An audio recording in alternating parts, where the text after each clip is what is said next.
No meeting, no video. I'm doing video now. Laura, can you answer that question?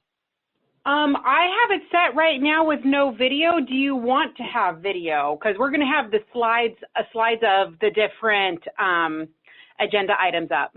Oh, I don't know. Well, let's wait till we get the board members up here and then decide. But I see what you're saying, because the slide presentation will be up there. For us to be in it would be complicated. Right. Yeah, Daniel, what do you think?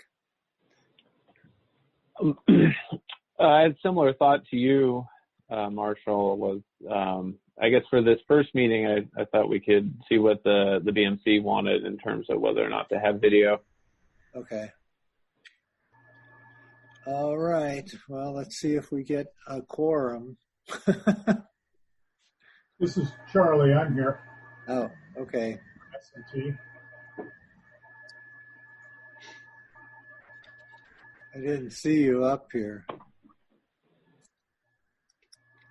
Did you just sign in as an attendee or as a board member? No, I think he's actually signed in under Dan's name. Can you please speak again? I can change. You said your name was Charlie?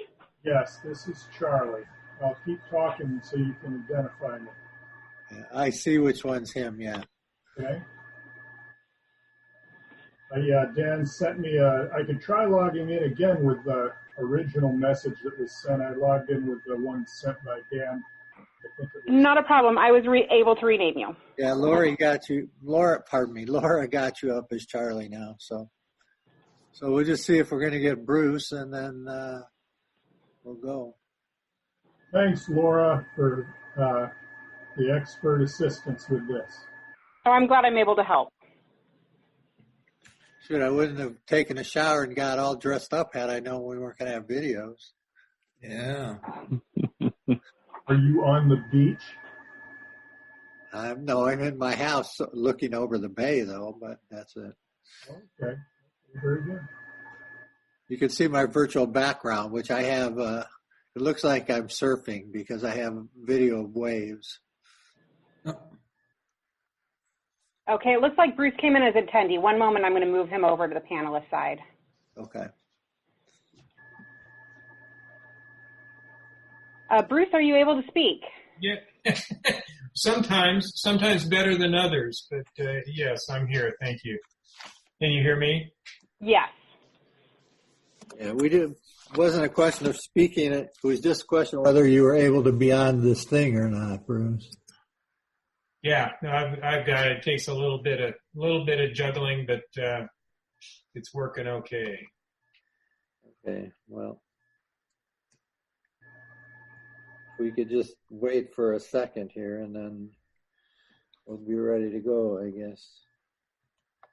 I'm going to mute up here, and I'll.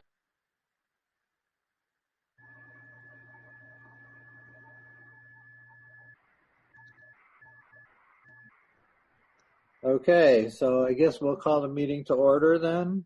Is that good with everybody? Yes. Okay, so we'll call the meeting to order. Can we have a roll call, Daniel, please? Yes. Director Cody? I'm here. Director Gibson? Here. Director Zimmer? Here. Chairperson Ohilsky? Present. Okay, so we have the roll call. Do we have any board member comments? You can make a brief comment, provide project status updates, or communicate with director, staff, or public regarding non-agenda items. No comments from Mark. Okay, I have none either. I'm good. All right. Good. All right. Good. Now we'll move on to the consent agenda. Does anybody want to pull an item before we have a discussion here?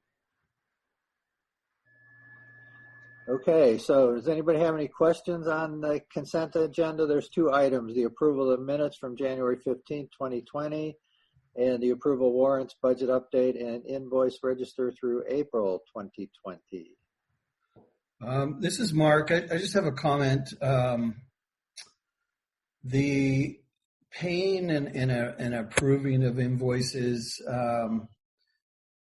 maybe there might be a more efficient way to go through this process than having to approve them during our meetings. And one of the things that I believe came up at some point were a vendor not getting paid during this round just because we postponed a meeting and substantial time went by before they received their payment or before authorization was given for payment that we're about to prove right now. So one of the things that we may want to consider, and I don't know if we need to bring it back before the board under an agenda item or not, but that we could potentially authorize Dan and maybe another board member to review and sign for expenditures that have already been approved by the board members. And so it would just be a routine payment for services rendered and not necessarily new cost or items, but they would already be vetted and approved through the board. And this would be simply just paying for the service and confirming that the services were committed and completed. Yeah, I think that's a good comment. And I think that for our next meeting, it's something that we need to have legal counsel look into that, because I think I'm just going off memory, I think there's something in the bylaws that require us to approve them, but that's something that we can have researched and agendized for our next meeting. I think that's what you're saying makes sense. If we've already approved it and it was within the reasonable range of what we approved, then I think that could move forward. But let's task, I'll work with Dan and we'll work with the legal counsel on that to make sure what we can or can't do in that regard. Okay. And then, we could amend the bylaws and make that exception also. So, yeah. Okay. That sounds great. Thanks. All right. So do we have public comment? Anybody wants to speak public comment? If you do, please raise your hand. Laura, you're the one in charge of that, so... Hi, this is Laura Durbin from Los Osos CSD, and I am helping with hosting the meeting. If you would like to make a public comment and you're on your computer, you can raise your hand, and we will have you come in. If you are on your phone, you can dial *9. If you dial *9, it'll work as raising your hand, and I will unmute you. And if you are on a computer and you do not have a microphone, you can raise your hand and put your public comment into the question and answer panel, and I will read it aloud. Okay. I don't see anything. Do you, Laura? No, I don't have any hands raised at this time. Okay, so we'll bring that item back for further discussion, a motion. I'll move approval of consent. It's Bruce. Okay, we have a motion. Is there a second? S&T can second that. Okay, it's moved by Supervisor Gibson and seconded by Director Cody that we approve. We don't need a roll call. So all in favor? Aye. Aye. S&T. I guess maybe we should do roll call just because it's hard to tell. The government regulation requires a roll call on anything that has a motion. Okay. All right. So, Daniel, can you take a roll call for us, please?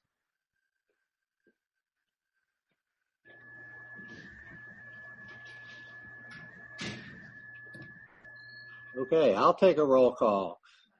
Board Member Gibson. Yes. Board Member Cody. Yes.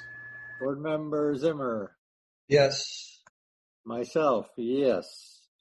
Okay, with that, then we'll move on to item number 5, which is the Executive Director's Report. Daniel, I hope you're there.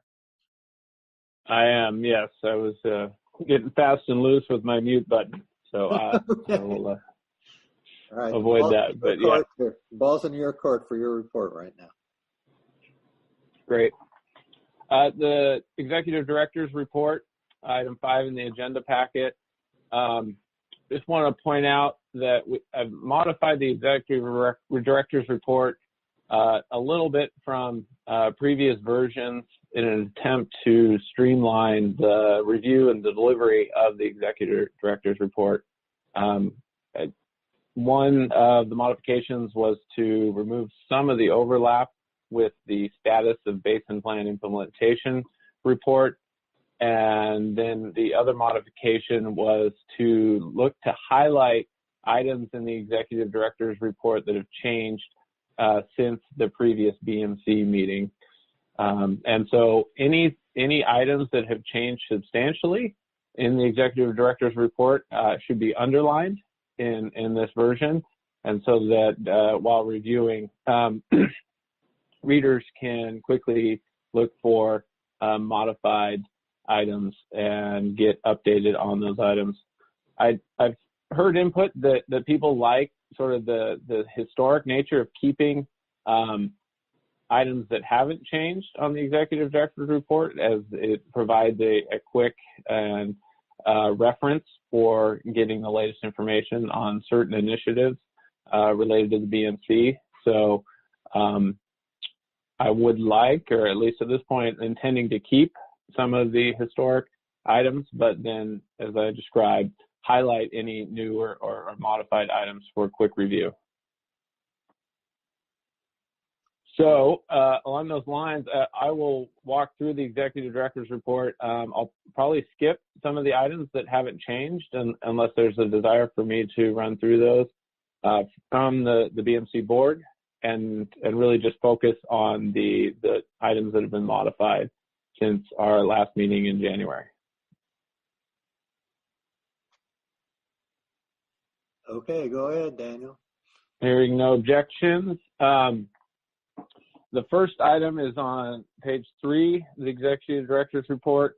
There's an update on the Program B funding discussions. And the update is, as shown in the underlined area, is the BMC staff is continuing to investigate funding frameworks that would provide for equitable implementation of the basin plan.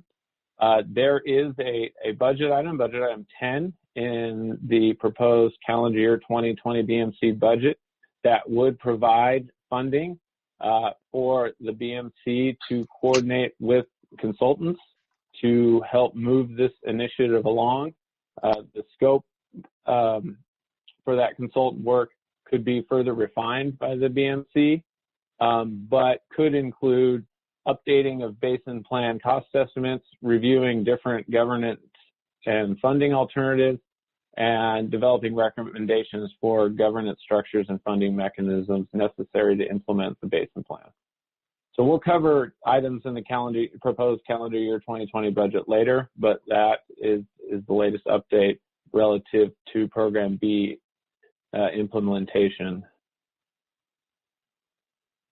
Moving down to page 4, we have an update on the accessory dwelling units.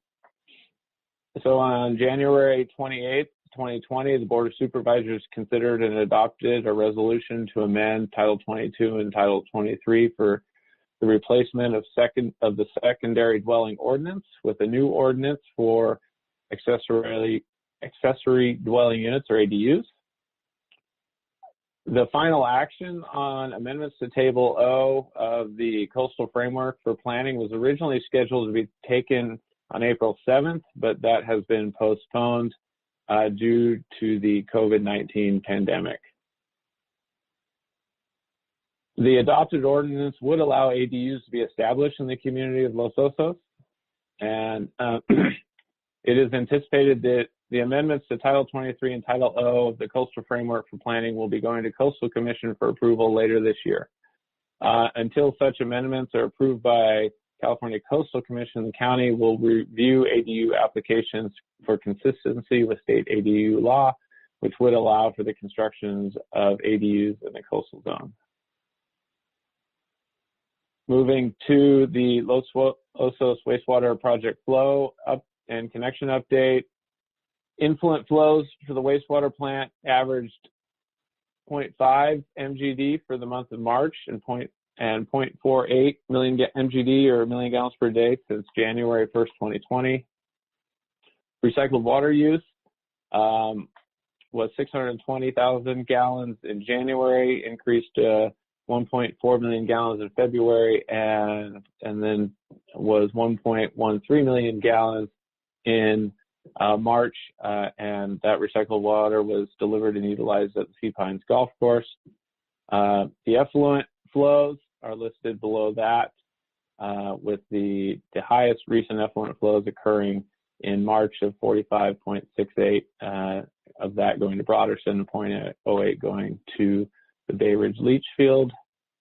The enforcement item, we received an update on the enforcement of connections to the wastewater reclamation facility. As of April 2nd, the sewer service area has 99.2% of its connections made, with a total of 44 properties not yet connected.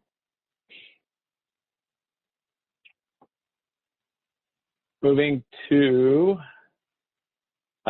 page 5, update on cannabis. The county is processing a development plan to establish a cannabis site. The county is requiring the applicant to offset increased water use for the project, and the current proposal is to retrofit urban reverse osmosis systems to increase their efficiency. The total proposed offset volume is 3.5 acre-feet per year. The concept of urban area retrofits to address agricultural area cannabis has not been discussed by the BMC, but staff could bring this issue back for a more detailed discussion if desired. And that is the executive director's report, or at least the sections of the executive director's report that have been updated or modified since the last BMC meeting. Okay, does any board member have any questions? Yes, this is Charlie at S&T. And as an answer to the question, staff can bring this issue back for more detailed discussion if desired. S&T would like to have staff discuss more details about the offset for the hemp agriculture. Okay, any other comments or questions before we go to public comment? I have a couple of questions, just and we'll probably talk more about them as we get into the budget and talk about projects. But one of the things on page, let's see, let me try to, just bear with me 1 second, I'm sorry. Let's see here. On page 1, we talk about the water resource funding program, and we also talk about the Prop 1 funding. These are ongoing things that you didn't discuss, but I really wanted to figure out a little bit about the Prop 1 and the funding that goes along with there. We mentioned 8th Street and El Moro. Does that tie into our budget item that we've been talking about, the storm perch water recovery project and feasibility study? Is that, if we receive some grant funding, is that grant funding only going to go to the 8th Street and El Moro project, or will it contribute to the stormwater recovery project? And you may not have the answer to that right now, but it might be worth talking a little bit about that in the future. Because what I see is that the 8th Street and El Moro project is tied to the stormwater resource plan. There's ongoing operation of that area, and just not sure what the Basin Management Committee's role is, and how do we differentiate what is ongoing operation of that site, what is some of the stormwater resource, what's included in the plan there, and then what is our role specific to that project, because we're mentioning it in our ED report here. So I just wanted to highlight and get a little more clarity on that. If not this time, maybe next time. And then the water resource funding, what is the timing for submitting an application for this? And then also we list several projects on page 2 that are tied to this potential funding.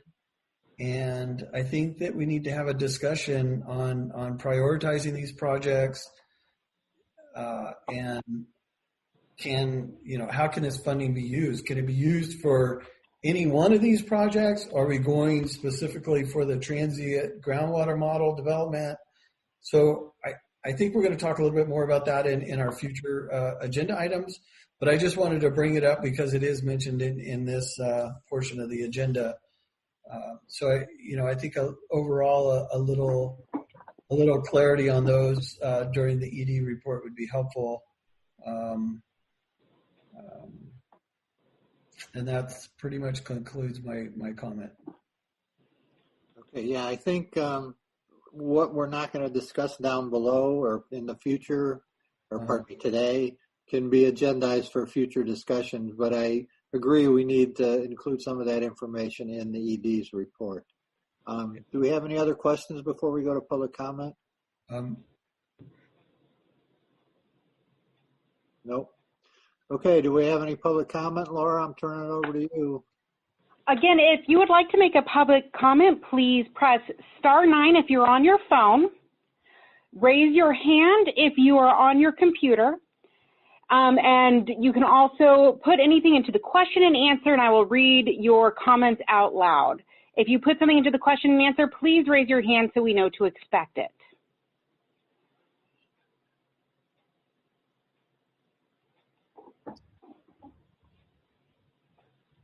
Okay. There are no hands raised at this time.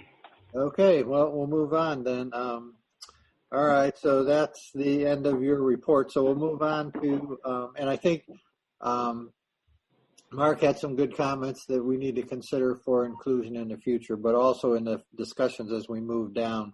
And I think a lot of these are going to fall under this first item, which is 6A, the update on the status of the Basin Plan infrastructure project. So, Dan, we're back to you. Yeah, before we move on, I guess some clarity around the request. I think that both of the grant opportunities that Mark referenced and the projects associated with them, we will cover in the proposed budget items later in the agenda. I guess, but clarification on the request to have additional information or narrative in the executive director's report. Would you like me to provide an oral update on those when I'm providing my executive director's report to the BMC, or just continue to have them in the executive director's report just so I can know how to approach this for the next meeting? Well, I think from my perspective, it should be in your report, at least a summary of it, because then we have a written record of it. I don't know what you think, Mark.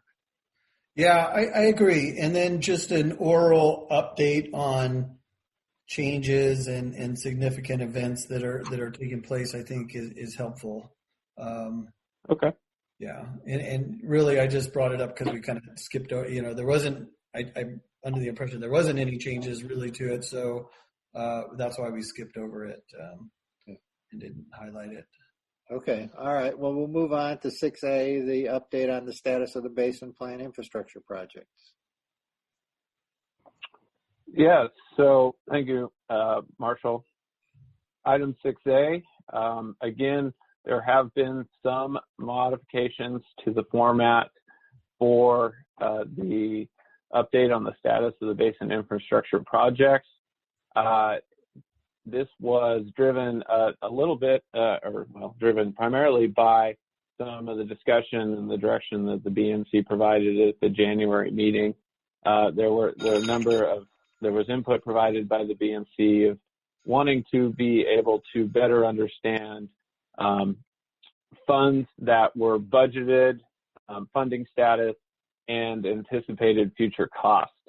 So the status update was input into a table and modified slightly to allow us to input additional funding information into this table to hopefully bring some additional clarity around some of the items and initiatives in the basin plan. Now, we don't have necessarily all the details to fully populate every one of these cells within the updated table, but we will work on that as we move forward through collaboration with the BMC agency staff and as we move forward with basin implementation plan initiatives. Again, there are a number of initiatives on here that haven't changed since the last meeting, and or largely have been completed. So I guess my intent is to run through and verbally describe some of the items that have been updated. But if there are any that I miss, please feel free to ask me to cover those as well.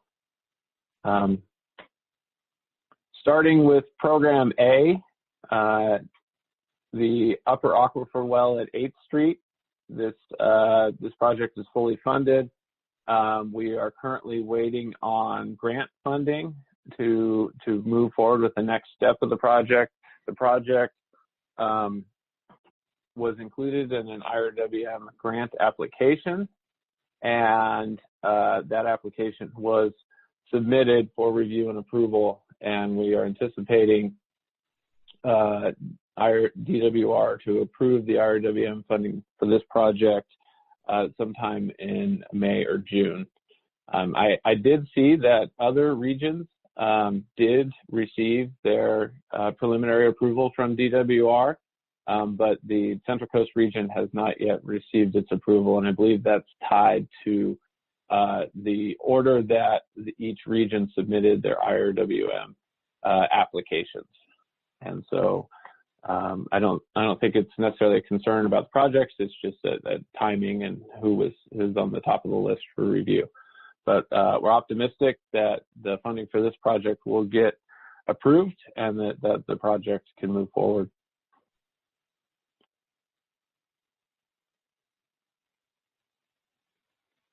Moving down to Program B, we don't have significant updates on the Program B projects, other than the governance and JPA discussions referenced earlier, and the budget item for funding consultant studies to support moving those initiatives forward. For Program C, we have an update on expansion well number 2 in the lower aquifer, and we've included a report in the agenda packet with some detailed information. And actually, we're going to have a presentation from Ron Munns at LOCSD, just a brief update about the current status and results from the expansion well number 2 test well. Program D is currently deferred through adaptive management. This is something that the BMC and BMC staff is reviewing on a periodic basis to determine if it is necessary to reinitiate efforts associated with Program D. Program M, the update, I think this update was provided previously, but back in October 2019, the new lower aquifer monitoring well at Palisades, or requested by the sea, was completed. And then an update on Program U. I think this references back to some of your comments, Mark. There are several initiatives, including the creek discharge program and specifically the soil aquifer testing and baseline monitoring, as well as the 8th and Elmore Urban Stormwater Recovery Project. These are projects that have been previously approved for funding by the BMC. However, these 2 projects are currently on hold pending the discussions associated with the calendar year 2020 BMC budget, and specifically, and we'll cover it in more detail, but related to the opportunity to pursue a water recycling funding program grant to help fund initiatives in support of the BMC, primarily the completion of a transient groundwater model. The reason they're on hold is these are projects that, as I mentioned, have been approved for funding, but we have the potential to utilize the use of funds for these projects as match funds for the water recycling funding program. And however, we can only count the costs associated with these projects as match is if the costs are incurred after a preliminary approval of the water recycling funding grant. And so the intent was to hit pause until the BMC made a decision about the grant, so that if we want to utilize these as match funds, we would have that opportunity.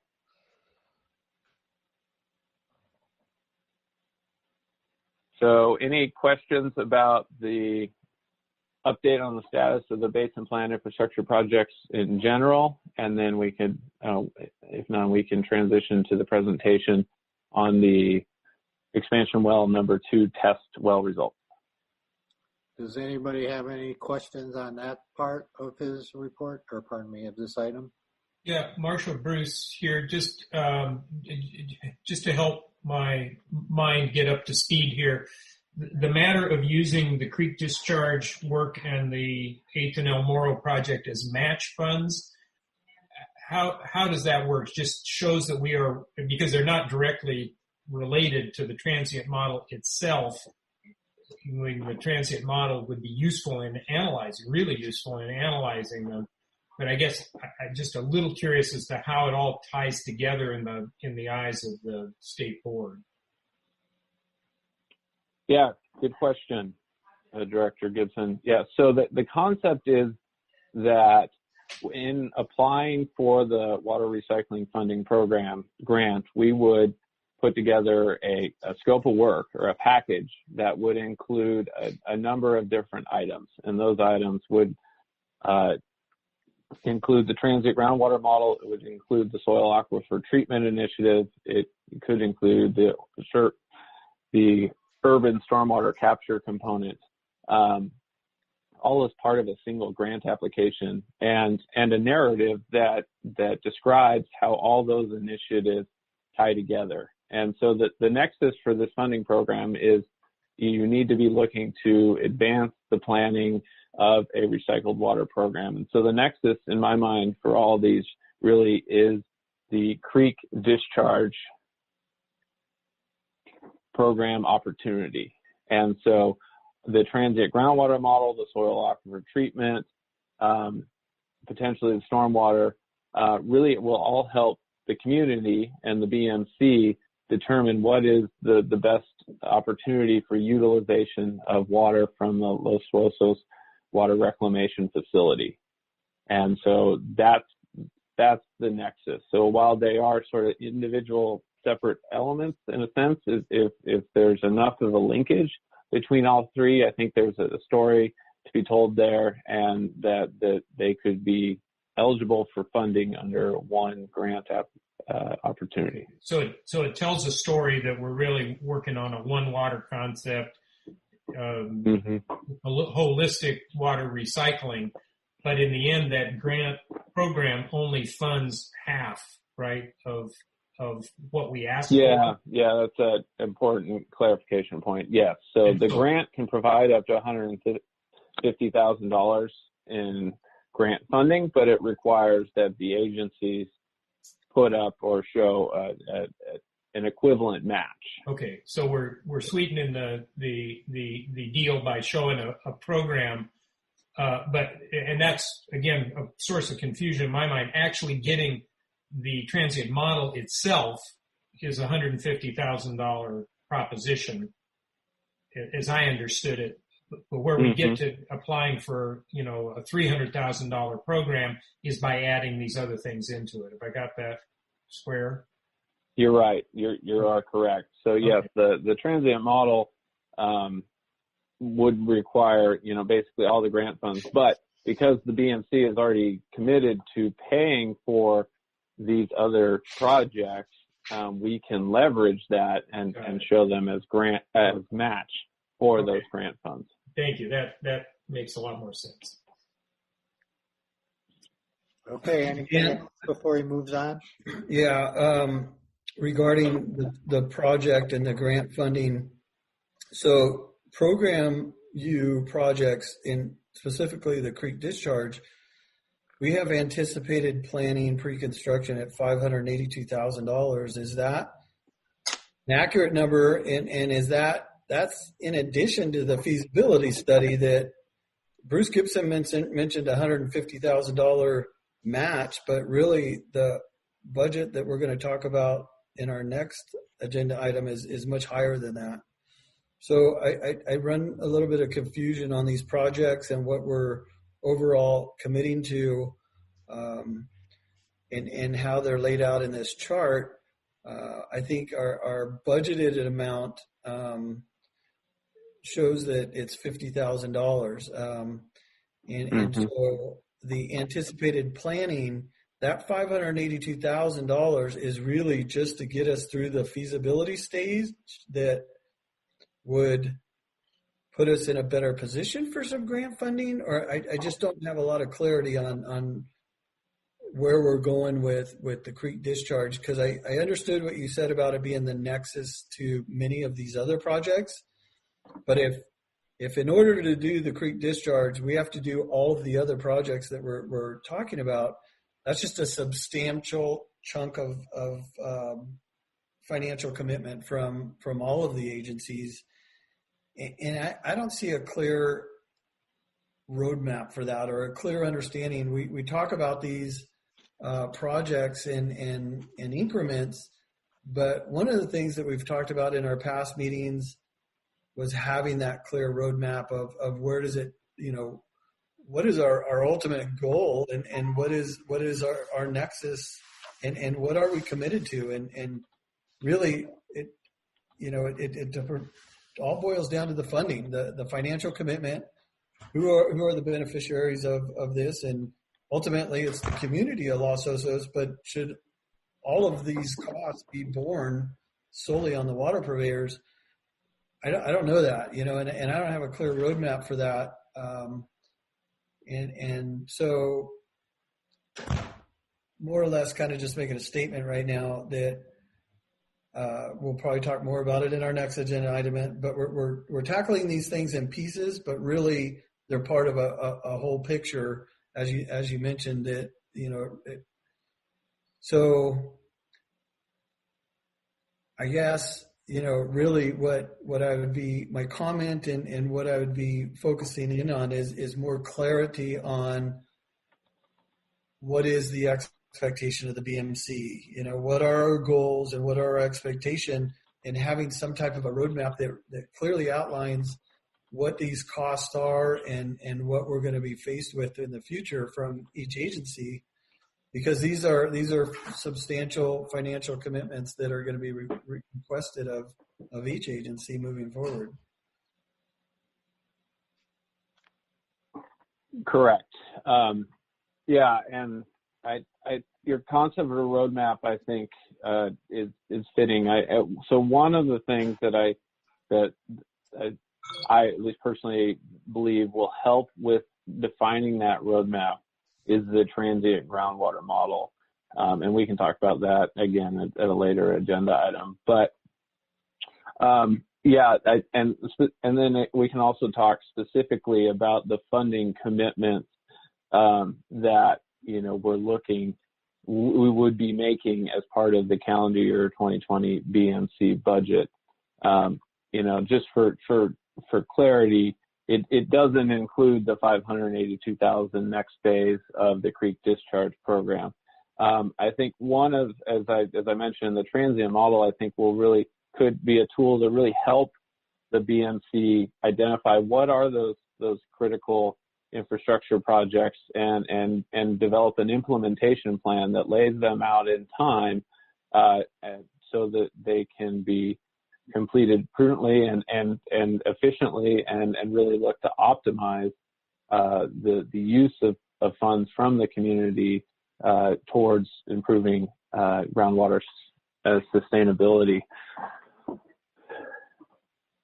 So yeah, without getting further into the specifics until the next agenda item, I think just an additional response is, the BMC had approved moving forward with the match fund items that are being proposed, and so the concept of the grant, I think, is really just looking to leverage that opportunity before it potentially goes away. But that is something that's good feedback, Mark, and that I work on as well as collaboration with BMC staff members, is helping lay out the roadmap and starting to project potentially. Obviously it would be proposed or draft, but what are the budgets and the costs that could be occurred more than just one fiscal year in advance, starting to lay out what is that 5-year CIP program look like, and that way we can have a better sense that potential funding commitments that could be coming down the road for implementation of these basin plan projects. Yeah, thank you, Dan, because I think that would be extremely helpful. And really just another general comment about the BMC role, and we do have a basin management plan in place, and what the concept was that, we identified projects in the plan. We have made significant strides to complete the projects that were identified. And then in addition, in the plan, there's a monitoring matrix that tells us how we're doing. And so, adding the transient model and some of these other projects came later on, and I see them just, they're growing and expanding, and that is it's a concern for me, but it should be a concern for all of us. So really, yeah, I'd appreciate working, with the staff and having a clear outline of where we're going in the future, but also, identifying what is our intent of the group. When we started this journey, can we count on all participants to continue their participation in adapting these new projects that we're bringing before us now? So I know we've talked about the projects, but these projects are growing in magnitude, and even our transient model is expanding. I reflect back to our first conversation about the transient model, and there was a number of $60,000 is stuck in my head, and now we're looking at that total budget as $500,000, and so those kind of things are what seem to be morphing and moving. And yeah, so if we could have a better picture of where we're going in the future, I would appreciate that. Thank you very much. Okay. Yeah. One point of clarification, I think is, that the $582,000 anticipated next step for the creek discharge program is really separate from the transient model. That, the transient model and the $50,000 soil aquifer treatment, that's really the early work to determine whether or not to take those additional steps in pursuing the creek discharge program. The soil aquifer treatment scope will look at, what is the capability of the aquifer to remove total organic carbon, because that's a key parameter for obtaining regulatory approval for a discharge program like that. And then the transient model would provide just additional insight into the benefits that a creek discharge program could provide. in terms of what types of water supply benefits would that program allow? That concept has been vetted previously with the existing model, but the transient model would give us a better sense for how a program like that could be implemented over time and what would be those longer term benefits. And both of those the findings from both of those, I think, would then inform the BMC's decision about whether to move forward with the next phase of the creek discharge program and the remainder of the 582,000. Right. Yeah. And I think, it would be helpful to know that, let's say, just hypothetically, we did do the transient model. It confirmed that the creek discharge is the next anticipation going to be that the BMC would fund that 582,000. So those are the kind of things that we keep moving down this trail and having a clear understanding of where are we going to go? Is all this going to be expected to be funded through the BMC and under the purview, or is it a community? That was one of the key components of the Basin Management Committee, is that we would implement a funding strategy that would be spread across the community, and we haven't gone down that path. But we're developing these significant projects, and so identifying that and talking about that, I think, is important. Yep, I agree. So can we move on now, please?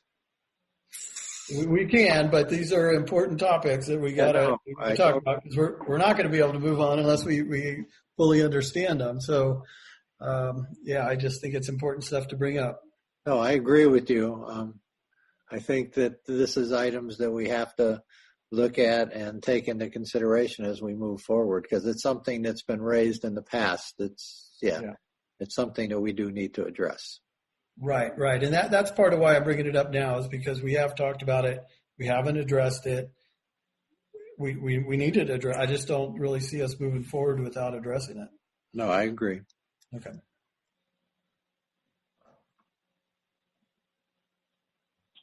Thank you. Okay, Dan. Thank you. Back to you. Okay, so do we want to take public comment on the overall plan, or we can have Ron give his presentation and then do public comment after that? I think I just assumed, since it's listed as agendized as item 6A, I just assumed that we complete 6A before we take public comment. Okay. So Ron, if you would mind just giving the BMC an overview of the results of the Program C expansion well test. Yes, thanks, Dan. Good afternoon, Ron Munns from Los Osos Community Services District. Dan asked me to do a quick overview of our Program C well project and our program moving forward. Just real quick, for people that aren't familiar, Program C is trying to move pumping from the west side of the basin to the central part. Golden State Water Company did complete expansion well number 1 on next to their Los Olivos facility. The CSD has been working since 2018 to locate a expansion well 2. To that end, we did a test well over by Los Osos Middle School back in January. The results are in the Cleese-Harris report that's in the agenda packet. If you want to move to the next slide, Laura. Basically on page 2 of the report, it kind of explains what happened. Again, real quick, here are the 4 sites that we have been considering. Site A is the one by Los Osos Middle School. Site B is on Sage Avenue. Site C is in the Andre Buckskin area, and Site D is over by Sunny Oaks. The results, if you want to move to the next slide, please, Laura. If you're a person that is visual, this one is very clear. If you look at the box to the right, where it says expected, and you see Site A in red, you could see we're expecting to go through Zone D down to Zone E and be able to go down about 300 feet. If you look at the bigger cross section there that says actual, that is what happened. You can see at the bottom of that line going down. We're anticipating going about 300 feet, and we went from the Zone D, we hit into about 190 feet, but only 20 feet of productive sand, and Zone E was not present. So as you can see, it wasn't quite what we expected. So in essence, that site is now off the table. Moving forward, I've been meeting with Rob Miller, who is the district's engineer, and Spencer Harris from Cleith Harris Geologists. And we are looking at adding a couple of sites to the options and are working on a tech memo to be presented to the district's board of directors at their May meeting with a strategy moving forward. It's fairly obvious there's some challenges with sites B and D, so we've added 2 additional sites, which we'll be able to cover probably at the next BMC meeting, and the direction which our board will adopt hopefully at that meeting as well. And with that, I can answer any questions. Okay. Any questions? Okay, seeing none, then let's go to public comment. Laura, I'll hand it back to you. If you'd like to make a public comment, we ask that you please raise your hand. If you are on your phone, please dial *9.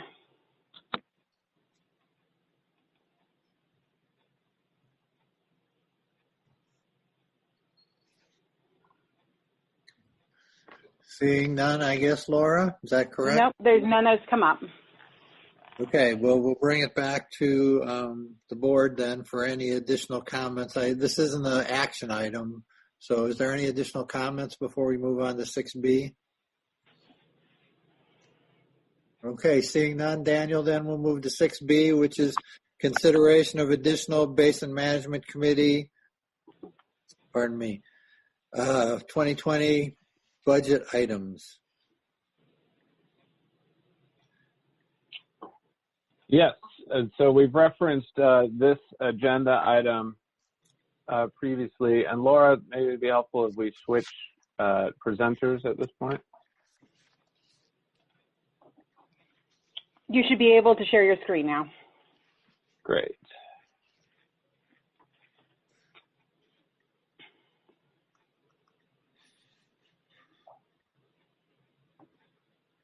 Can everybody see my screen?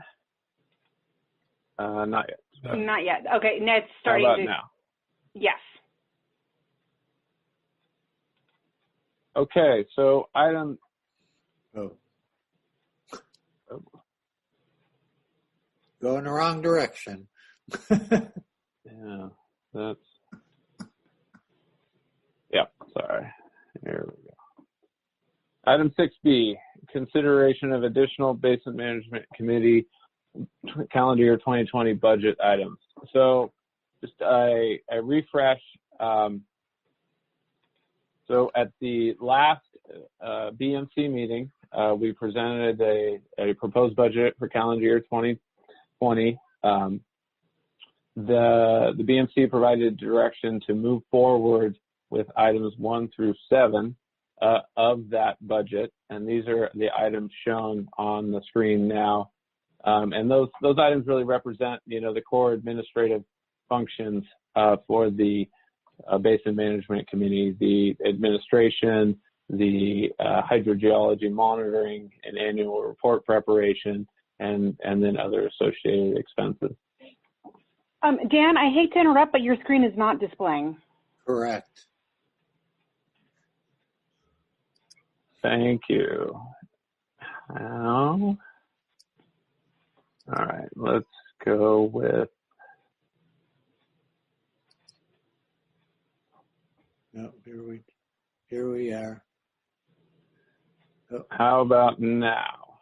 Yep, now, yes. Okay.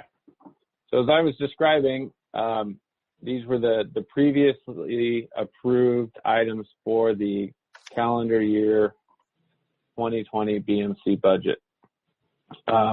The additional direction provided at the January BMC meeting was to work with staff and in discussions around the additional proposed items, and to bring those items back to the BMC for consideration at the March meeting, which was canceled, and so consequently we brought it back here for the April meeting.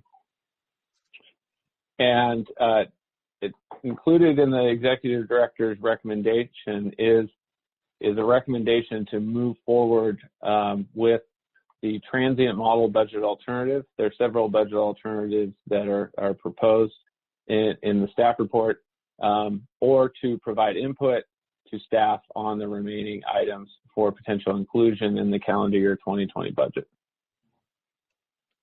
And so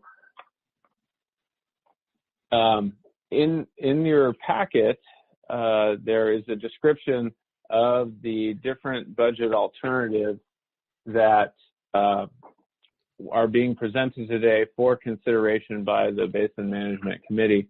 And it's broken down into three different alternatives. We have the baseline budget, which is primarily what was previously approved. We have a budget alternative called the transient model, and then we have a budget alternative called the transient model with our WRFD, Water Recycling Funding Program grant. And at a high level, the differences between those is the transient model budget alternative includes an additional budget item for the development of a transient model to assist the BMC and in evaluating the basin and the current threats of seawater intrusion, the potential implementation of different basin plan implementation projects, also the potential evaluation of nitrate contamination, impacts from climate change, and or sea level rise. And so it's really an improvement of the groundwater modeling tool that we currently have for the basin that allows us to do more detailed forward-looking analyses to better predict and understand and adapt to potential future changing conditions within the basin. The transient model budget alternative is recommended by the executive director because it would be the most expedited way to develop a transient model to support future basin planning initiatives. And so what I'm showing on my screen here is what the total budget for calendar year 2020 would be if we incorporated the transient model. And then at the bottom here, the associated costs for each of the BMC parties. Now, if there's a concern about the cost of the transient model and the challenges of funding that within the existing BMC budget, an alternative could be to pursue a water recycling funding program grant. And so, as described previously, the grant could provide up to $150,000 of external funding that could be utilized to reduce the cost to the community for moving and developing these tool sets. However, as any grant, it has certain conditions, and so there would be a certain amount of match fund, an equivalent amount of match fund that would need to be provided. However, as previously described, the BMC has initiated several projects that I believe would be eligible as match funding, and so they could be leveraged to obtain that grant funding without having to spend an equivalent amount of money. Alternatively, the limitations of the grant-funded budget alternative is that first, the grant would need to be applied for. And so there's a process, and the application would probably cost approximately $5,000. Now, the BMC have approved $5,000 for grant funding applications in the already approved BMC 2020 budget items. But then there's a lag, so that the grant application would be submitted, it would need to be reviewed by the funding agency, and then an agreement developed, and then the money could be made available. The other component of that is this grant program only provides the money retroactively. So the BMC parties would need to the funding for the grant and then be reimbursed after completion of the draft report that would be associated with the grant, and then with the final report. And so what is shown at the bottom of this screen is the total amount for this budget alternative at $520,000. Then, however, with the $150,000 grant amount, the total budget, the total cost to the BMC parties would be $370,000.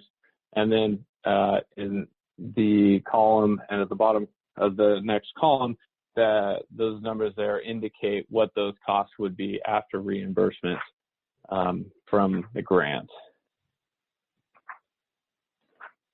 And so that's an overview of the different alternatives. What I'm showing here is a summary table that lays out the costs of the different alternatives, both as a total budgeted amount, then as an individual party amount, and then specifically for the grant opportunity, both broken down with the before the grant reimbursement and then after the grant reimbursement.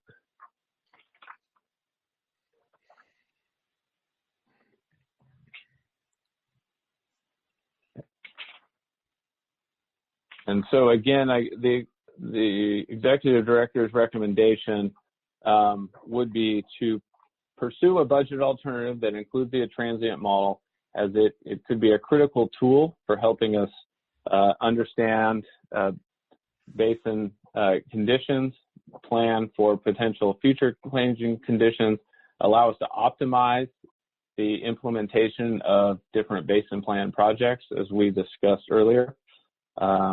And the most expedited way to achieve that would be through the transient model budget alternative, not pursuing a grant. However, it's well understood that the completion of a transient model is not an inexpensive endeavor. And so as an alternative to reduce costs to the parties, the secondary recommendation would be to pursue a grant to help offset those costs. Okay, good report. Do we have some questions or comments before we go to public comment? Yeah, if I could, Marshall. Dan, could you go back to the budget breakout before the table you were looking at? That's not in the staff report that I saw. A couple of quick questions. The budget is under the cost column, and where it says proposed WRFP match funds in the next column over, those numbers are included. For instance, the $185,000 cost for the transient model development and scenario analysis, we could claim 15,000 of that as matching funds. Is that the right way to read this? That is correct. Yeah. So the concept would be to claim $15,000 from the stormwater and perch water recovery project, $45,000 from the soil aquifer treatment project, potentially $20,000 of in-kind staff support from a technical advisory committee made up of staff from the BMC party. But there still would be go ahead. Well, so the 15, and then you, in that note, you say that 15,000 is actually money carried over from the previous year's budget, right? And that's what gets the stormwater project into the overall WRFP grant. Is that the right way of thinking of it? That's correct. Yeah, so likely one of the scenarios that the transient model would be utilized for would be to analyze the potential benefits that the stormwater project could provide, which would then, I think, help inform the BMC and the parties on whether to move forward. And then on the next page, the next table where you break it out into different alternatives, we talk about doing a transient model on our own, which is the second column at 473. But if we go after the grant, the transient model before reimbursement is higher than that because of the extra cost added in of doing the creek discharge work, right? It's higher because you have to budget for the costs of the model and the other initiatives. Now, right. Some of those were previously budgeted, but yes, you're initially the costs are higher, but then you get retroactively reimbursed and bring the overall costs. But in the second column, when you say transient model, that's just us doing just the transient model out of our own pockets. Yes, correct. Okay, thank you. That gets it square. Okay. Mark? This is Charlie from S&T. Marshall, is it okay for me to inject a comment here? Yeah. Okay. This table, Dan, that you have up on the screen is different than the one you have on page 3 of your report, and that's okay. I think I understand what the differences are, but the baseline column is quite a bit reduced from what you're showing in your report on page 3 and affects my comment slightly, but that aside,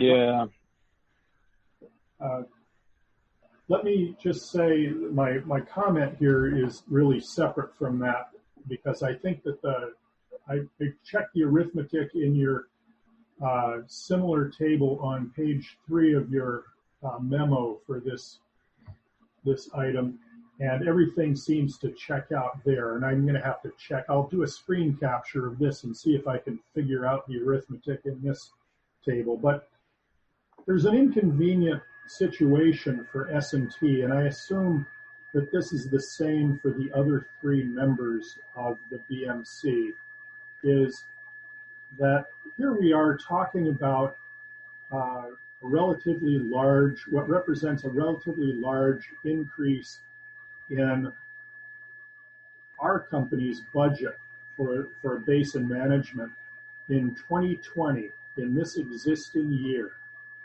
And of course, like the other 3 members of the committee, our company voted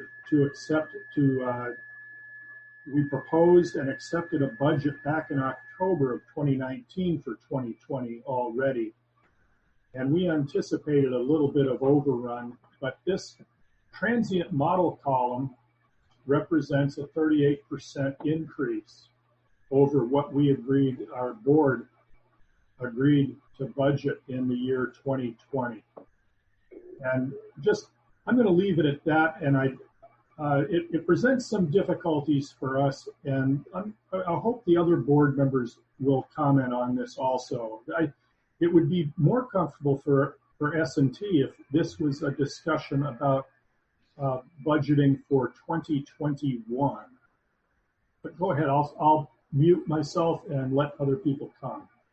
No, I think that's a valid comment, because it's the same thing that when my board approved it, it was based on that. And then, and we're seeing part of the problem with my board and this whole issue is that we're not on a calendar year, we're on a fiscal year. So we have overlaps that are problematic with that 6 months. So, but I appreciate your comments, Charlie, and I do share your concerns on parts of it. So Mark or Bruce, do you have any comments before we go to public? Yeah, thank you, Charlie. That was a well-stated comment, and I support it. And just, each one of our agencies has our own budget timeframes and how we establish and commit to budget funding and this annual year to year. I'm assuming that what we commit to in 2020, in 2021, there's going to be a budget that's similar to this one, where there's going to be substantial costs, because all of these projects, this is only including one of several high financial commitment projects that we're talking about. And so that just kind of stems to my previous comment of the roadmap and where are we going and what are we doing, because to have this kind of financial commitment borne solely on the water purveyors, I don't know if that was the intent of the Basin Management Committee and what we've been talking about in the past. So I think we definitely need to discuss this budget and project scoping further and have some type of either workshop or ranking system or benefit analysis of these types of projects. Some of the previous committed funding was really just seed money to launch this grant funding, and it really wasn't discussed of what the outcome of that would be. Would it be that we would be committing to these substantial projects once that grant funding was available? And that's really what I'm asking for moving forward, is that we have a clear roadmap, and that way the agencies can make the determination and properly prepare for responding to these types of items in our agenda. Well, a couple of thoughts, if I might. This is Bruce. First of all, if we could go back, well, let's stay right where you are, would be fine. My feeling is that the transient model is a fundamentally important thing for us to do our job in understanding the water resource in the Los Osos Basin, both for the water purveyors planning for providing adequate water to their customers, and second, for the county's planning on land use. And the steady state model just is not, it's not state of the art. It's not where we should be. And it comes up short of allowing us to analyze different approaches to making sure this basin not only gets in balance, but stays in balance. It's really at the heart of our adaptive management strategies. And so to me, we've got to have the transient model. That's just our technical responsibility to have that quality of work. So secondarily to that is we got to figure out how to pay for it. And it's interesting that this grant program we're talking about has the potential benefit of adding things to it. I guess we should make sure we're not going overboard on that. But I think that we need to carefully strategize how we budget. The third thing is, if I remember from the previous slide, Dan, we have quite a lot of carryover from our previous year's budget. And so the actual new dollars that we're being asked to commit in this calendar year are less perhaps than the total amounts there. And then if you could comment on that. And then finally, I mean, this doesn't fall solely on the water purveyors. If you look on the county's line there's a substantial commitment from the flood control district to help fund the transient model, because that's the kind of thing we do, is analyze the water situations in different basins. I think it is properly on the list of responsibilities of the water purveyors to actually implement the solutions, because in the end, it's the ratepayers that are going to be responsible for those costs, and it's also the ratepayers that take the benefit from that.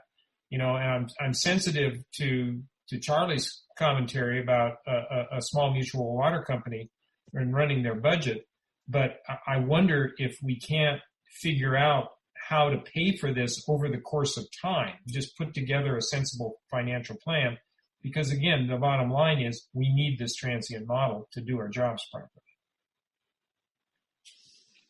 Yeah, if I could just respond back to that, Bruce, I think, much of what you said is beneficial and helpful in us talking about the basin management. And I think the model is an important tool for managing the basin. What I'm struggling with right now is, we've had a little bit of ambiguity in looking at these numbers and what was presented to us right now. Some of this wasn't in our agenda for us to review. Now we have a table that has different numbers on it. So there's a little bit of uncertainty there. And then I think if I just look at the table that we have up on the screen, what we're really asking for is just looking at Golden State's commitment is a $110,000 addition to our 2020 budget. If you just simply take the baseline to adding the transient model, give and take, where do we go with some of the grant funding and things like that. But it is a substantial increase. And so, there are opportunities, I think, that we could fund these projects. Something that you were talking about is just the land use. We have an obligation to manage the basin and be good stewards of the basin, but some of this falls on new development, and there has to be an accountability there. I think that there's some funding opportunities for that. I don't disagree. Disagree, but that comes later. Wait, just let me finish because I was almost done. So I think, a framework that I've just been involved with, I think the county is too, in a San Luis Obispo with the NMMA and the structure. There is a basin management strategy that connects that nexus where we could fund some of this through different avenue than simply coming up with it right now for existing basin users to fund these types of projects. So really, I'll kind of just leave it at that for right now, but I think we do have a lot to talk about and to work through on these types of significant projects. Well, it was my understanding that staff had met and had come up with this recommendation, that staffs from all entities had checked this out, and that Dan's recommendation to us was based on an understanding among staffs that we needed the transient model and we needed to figure out how to do it, and that I would assume that applying for the grant, which poses a cash flow challenge, yes, but in the end, gets us the transient model and other beneficial information at a reduced cost was the way to go. So I guess my concern is I don't want to delay this to the point where we lose the opportunity to help us pay for the transient model through grant funding, if that's the desired, which I would expect it to be the desired will of the other members. So I don't know if we're looking at a grant deadline. As long as we can meet that grant deadline, I'm open to further staff discussion on this. But it really amounts in both the specific and the larger sense to a cash flow problem. it's very much like the wastewater plant, which is financed by existing users. When new users connect to it, they will pay their share. And I think that a similar mode can be taken. It's not, to me, the very reason to get going on more sophisticated modeling of this basin is to properly accommodate the future growth that helps pay for it. So yes, chicken and egg thing, but again, back to basics, it's a cash flow problem. Let's figure out how to get that money in out there, and let's get going on this. So again, any thoughts on our time constraints would be gratefully received here. I think that's a good point, Bruce, about the timing for the funding. I think for the grant funding, because that's a critical component of this. I can provide additional information there. So one of the benefits of this program is that it is continuous enrollment. So unlike some grant funding programs where there's strict deadlines and strict project milestones that need to be met, this program is relatively flexible. And so that does give us some flexibility. Now on the flip side, the longer we take to make this decision, obviously it pushes the completion of this out, but it also delays any work that it could be occurring on the soil aquifer treatment program and other things. Just so we're all aware, we likely would want to keep that on hold. But there is time to continue discussions, and I think the comments that were made by Director Cody and I think seconded around the budgeting timelines in the process, that's something that has been on my mind and something I've had discussions with the party staff, in that because of the different fiscal years or the different time periods that each agency operates from a fiscal and budgeting perspective, it really speaks to the need for a more proactive look at upcoming future costs. And so I think that's one thing that I could work closely with the party staff to understand their budgeting processes, and so that we can help alleviate that issue moving forward in future calendar year budgets. And then additionally, I guess I would add, at first I would apologize for the ambiguity in some of the numbers. That's something that that falls on me, and that I will address. And I don't know. There's two different versions of baseline, and I think that's the issue. We don't necessarily need to get into all those at this point, unless the BMC would like to. But it's something that I will fix moving forward. And then thirdly, I guess just one component or a point of reference. The BMC budget for 2019, I believe, was $346,000, and so while the comparison between the transient model and the baseline budget is pretty significant, as shown here, the comparison of the 2019 calendar year budget for the BMC and any of these options is not nearly as drastic of a difference. And I guess the other thing I would point out is this baseline number is really just items 1 through 7. It's just the sort of the administrative functions of the BMC, and doesn't include any of the sort of additional the additional initiatives that the BMC would like to include to move forward. And so just to help illustrate that, I'm going to jump back here. So the 184,000 is just tasks 1 through 7, sort of the bare minimum to keep the BMC running. And I've presented these as somewhat binary options. Obviously, that we have flexibility as the BMC to pick and choose the different elements.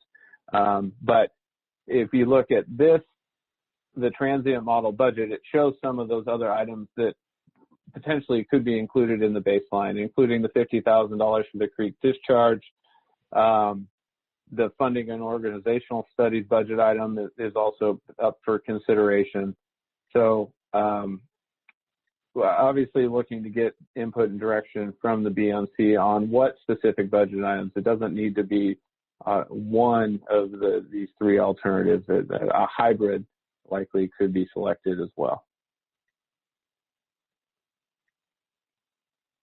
Okay, thank you. So should we go to public comment now, please? Sure. All right, let's go to public comment, then we'll bring back for further discussion by the board. Laura, I'll give it back to you, please. Yes, we have a couple public comments. And just as a reminder, press *9 if you are on your phone or raise your hand. All Laura, right. do you need me to give you back control? Yeah, I have it controlled. Lou, I have you available for public comment. Can you hear me? Yep. Yes. Thank you. Actually, this is Lynette Tornotsky. And responding to what Supervisor Gibson said, the county flood control district has potential. Could he please expand on what that might be? Maybe it would help this issue. Thank you.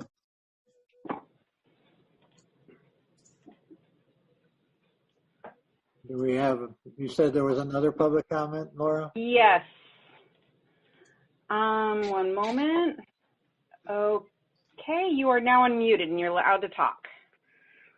Yes, good afternoon. This is Jeff Edwards calling, and I'd like to speak to the funding of the transient model. It's my belief that the county flood control and water conservation district should be responsible for 50% of the cost of this model. And largely, my comment is based on the fact that this is a tool for the County of San Luis Obispo to use in working with the California Coastal Commission on the approval of any community plan. And so as a result thereof, I think it's imperative that the county pick up 50% of the tab. Thank you. Okay, anybody else, Laura? No, there are no other hands raised at this time. Okay, we'll close public comment and bring it back to the committee for discussion. Who would like to go first? Mr. Chairman, if I might, I mean, could we simply direct staff to bring back a revised analysis of this, and after for our next meeting, after consultation with the party's staff in the interim, to lay out a more detailed analysis of where the carryovers are, what the actual new commitments, because we've made commitments to many of these projects already, and I think it just wasn't clear in presenting here what we've already committed to and what extra we're being asked to commit to.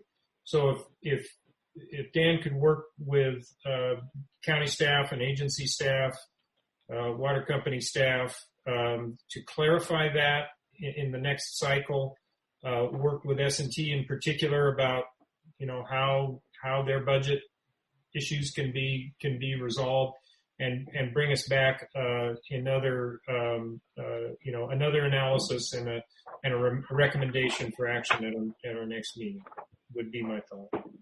Yep, that makes sense to me. So what does the rest of the board think? I mean, because I think what you're saying, Bruce, is that they have to work out the details and give us some more detailed information. We had committed in concept to doing these things. Right. And in previous budgets, we had actually committed money to doing these things. And we just need to make sure that the details are worked out and presented so all members of the committee here can appreciate them and understand where we are. I'm sensitive to Mark's comments about open-ended and the magnitude of the request, but maybe we could ask. It may be a big load for the next month if we can get this back in the next month.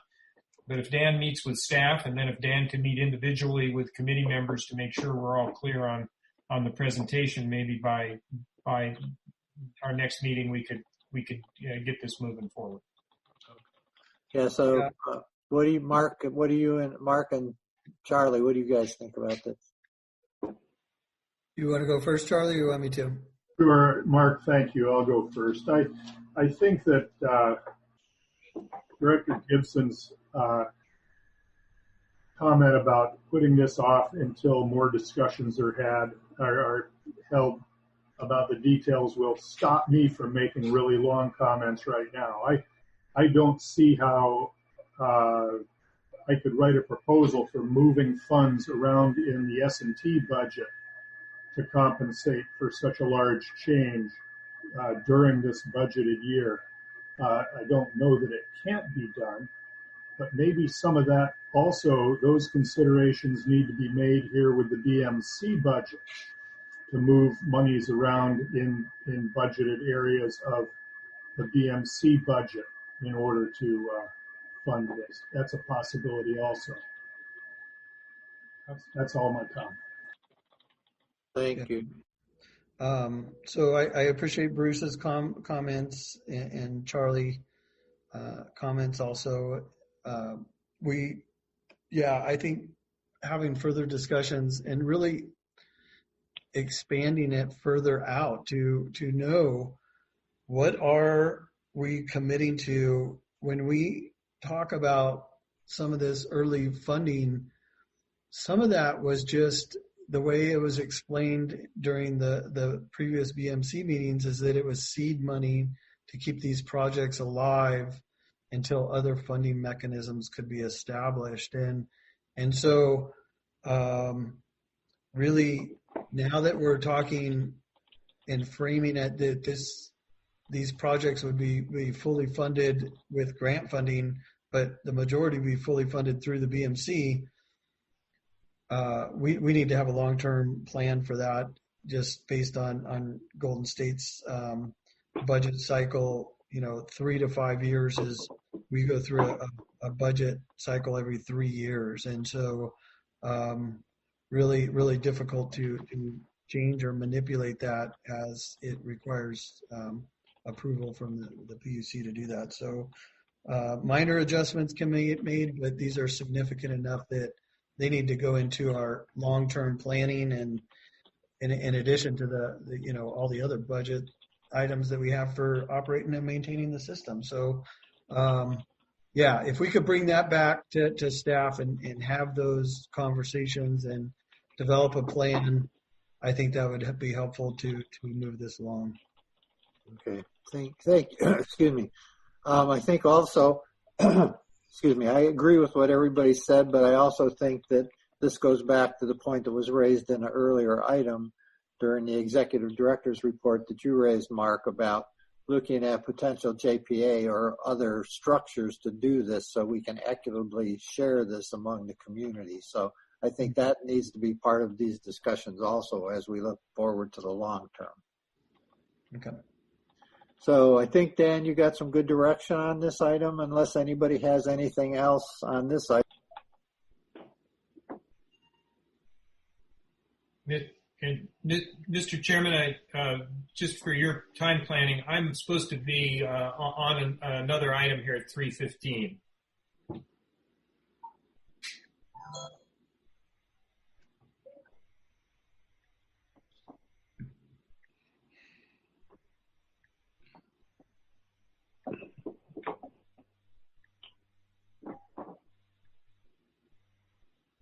Hello? Hello?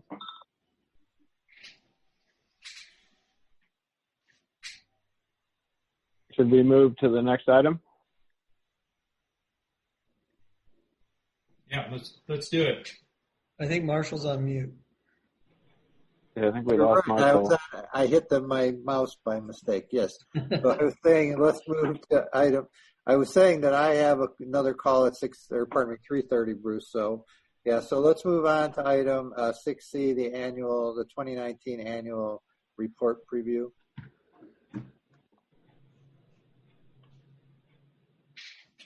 Yes. Thank you, Chair Ohilsky.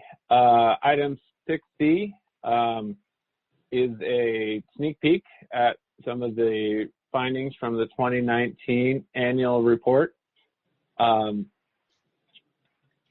We would anticipate having a much more lengthy and comprehensive item around the 2019 annual report at a future BMC meeting, and I'll cover the upcoming schedule for the annual report preparation, review, and approval process in our next item.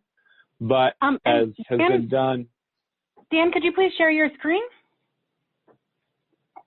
I can. That was actually, I guess, sure, I can do that.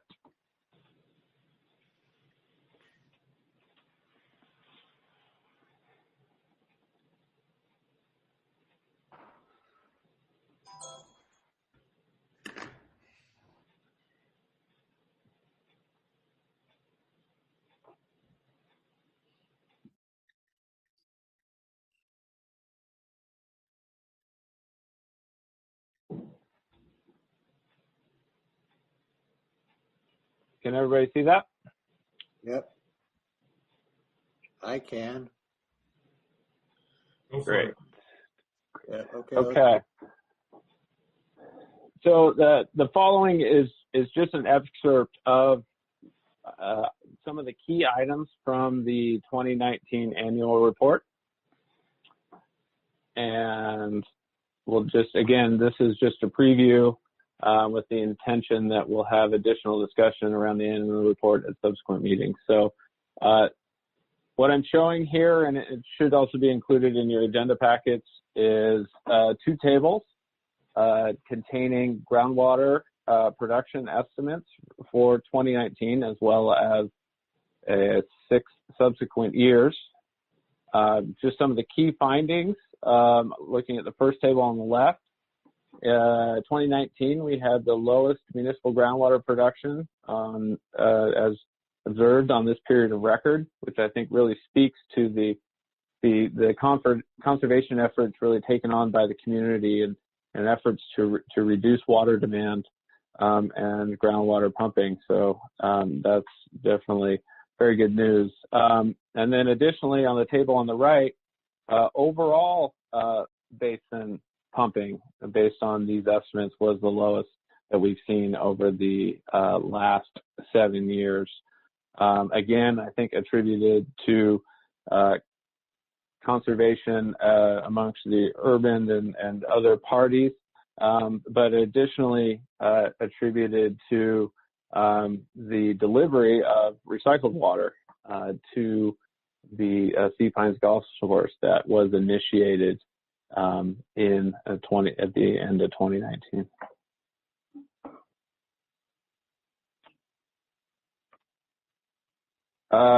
This is a table that outlines the several of the key metrics that the BMC uses to assess the health of the groundwater basin. The basin yield metric, the ratio of groundwater pumping to the estimated safe yield, was calculated for 2019 at 69, which is below the basin plan goal of 80, and I believe is also below the basin yield metric for 2018. So again, good news, I think, associated with the conservation efforts of the community. And given some of the time constraints, I'll move through the rest of this rather quickly. So the water level metric was 1.8 feet above mean sea level. The chloride metric was 163, and I have graphs showing these on subsequent slides. And then the nitrate metric was at 22. So all three of those metrics not meeting the basin plan targets, unfortunately. So this is a graph that shows the chloride and the water level metric. And unfortunately, what we saw in 2019 was potentially a regression of these two metrics relative to previous years, with an increase in the chloride metric and a slight decrease in the groundwater water level metric. And then the last graph here is the nitrate metric. We did see a slight uptick in the nitrate metric as shown by the fourth green dot here. However, the nitrate metric is a 5-year running average. And so while the metric did go up, the individual data points for 2019 were actually lower than previous years, indicating that we are seeing a good trend in nitrate concentrations within the basin as they are starting to decrease. Now, we won't necessarily realize that in our metric until we've gotten through the point where the really high value in 2017 is no longer counted in the 5-year running average. But good news on the 2019 nitrate data specifically.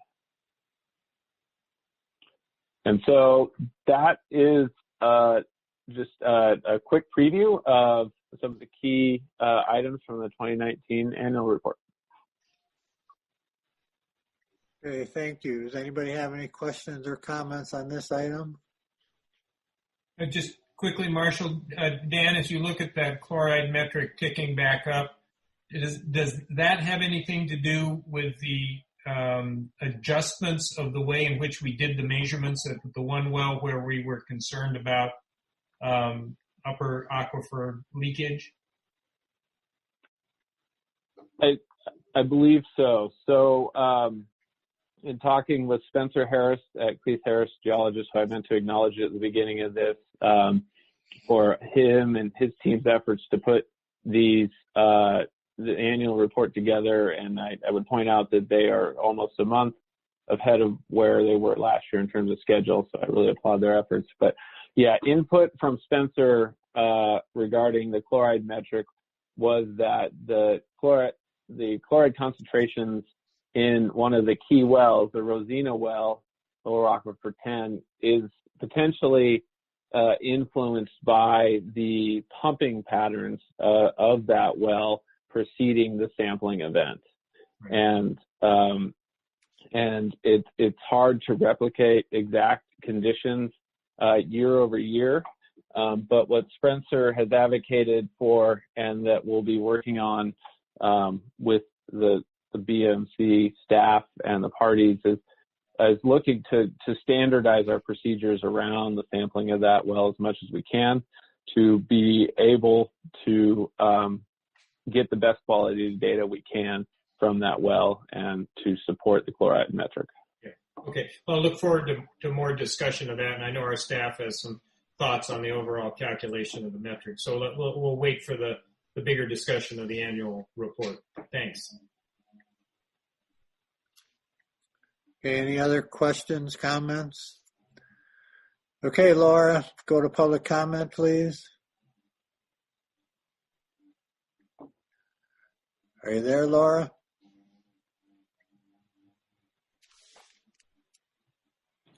Sorry, I had myself muted. If you would like to make a public comment, please press *9 or raise your hand. There are no hands raised. Okay, we'll move on then to, excuse me. We'll move on. We'll move on to the next item on our agenda, which is 6D. My laptop has decided to not cooperate here, so you want to move on to that item, please? Yeah, I could. Thanks, Chair Ohilsky. It came up. Yeah, it came up now. The draft annual report in BMC document release authorization. Yes. So I would. Thank you.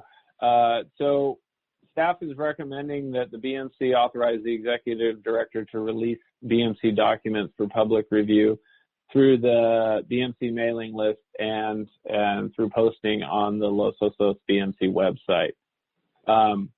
This recommendation is being made to provide for additional flexibility and an increased amount of time that the public and other stakeholders can have to review the draft annual report and other relevant BMC documents.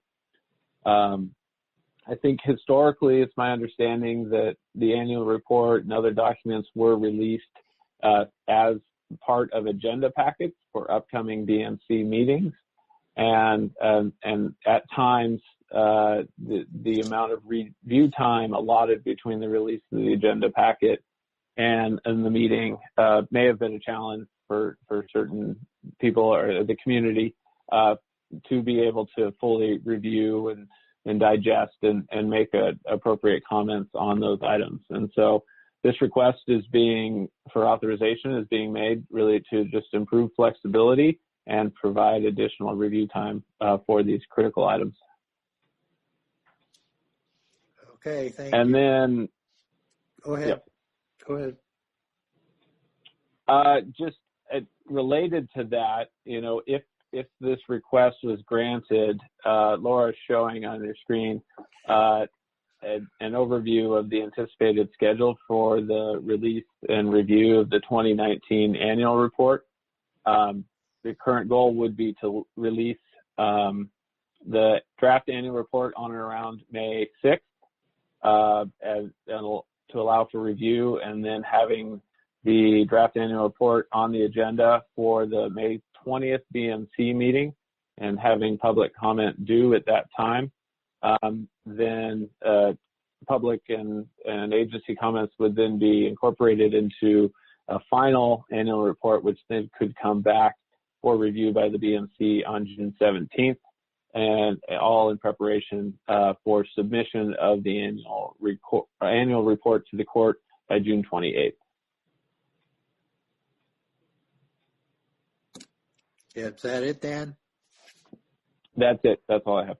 Okay. Any questions or comments by committee members? Director Cody moves to accept staff recommendation to release this annual report to the BMC in public as soon as possible. Okay, we have a motion. Do we have a second? Second. Okay, so it's been moved by Director Gibson and seconded by Director Cody. Can we have a roll call so we'll make sure that everybody understands? Did you take public comment? Oh, sorry. Yeah, public comment on this item. Should have done that before there was a motion. Thank you. If you'd like to make a public comment, please press *9 on your phone or raise your hand. No public comment. Okay. All right. So you're going to make the motion again and the second again, please? Sure. Yeah, this is Director Cody. I'd like to make the motion to accept staff recommendation to release this draft annual report as soon as possible to the public and BMC. Bruce, you Yeah, have a second? Second. All right. Can we have a roll call, Daniel, please? Yes. Director Cody? Approve. Director Gibson? Yes. Director Zimmer? Yes. Chair Ohilsky? Yes. Okay, so Great. Bruce, so it passes unanimously. So we'll move on to item 7, public comment for items that are not on the agenda. Do we have it? I'll turn it back over to you, Laura. If you'd like to make a public comment, please press *9 or raise your hand. There are no public comments. Okay, seeing none, then we'll adjourn, Bruce, exactly at 3:15. So. You're the man. Thanks so much, y'all. Thank everybody. Take care. Stay safe. Thanks, everybody. All right, bye. Bye.